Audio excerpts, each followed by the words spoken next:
il a été tenté, il a quitté sa femme pour aller avec une nouvelle conquête avec qui la passion était intense. Puis ils ont commencé à se disputer sans cesse, à se laisser, à reprendre, puis se sont laissés pour de bon et l'homme revenait toujours vers son ex-femme en regrettant amèrement sa décision. Et il y avait tout un lot de femmes qui vociféraient toutes les insultes possibles et imaginables contre ces hommes et surtout, contre ces femmes qui avaient détruit leur mariage. Pourquoi est-ce que mon ange m'en faisait lire des histoires comme celle-là? Premièrement, ça n'avait rien à voir avec moi et deuxièmement, je n'avais aucune envie que ça se passe ainsi. Alors il m'a dit de continuer sur le forum suivant. Cette fois c'était très différent comme histoire. Des hommes racontaient comment ils étaient heureux en mariage, avec une femme qui n'avait absolument rien à se reprocher. Certains avaient des enfants, d'autres pas. Et puis un jour, une rencontre est venue complètement bouleverser leur existence. Ils ont rencontré une autre femme. Au début tout allait bien, mais plus le temps passait, plus ils pensaient à elle. Et plus ils pensaient à elle, plus ils se rendaient compte qu'ils n'aimaient plus leur femme. Alors un jour, ils ont pris une décision déchirante et ont quitté leur femme pour suivre leur cœur. Ils étaient aujourd'hui en couple avec cette autre femme depuis des années, certains depuis plus de 35 ans,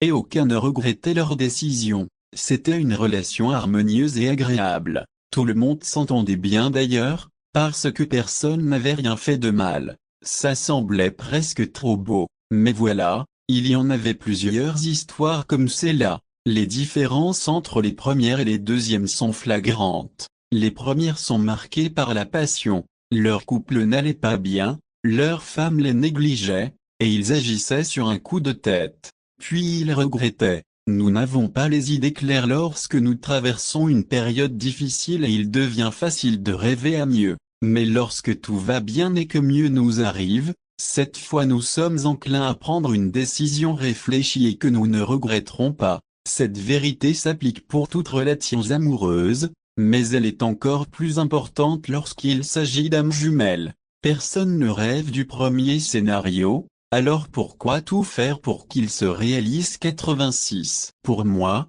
c'était un sujet d'autant plus délicat puisque c'est quelque chose que j'ai toujours refusé. Tomber amoureuse d'un homme qui n'est pas libre a été absolument hors limite.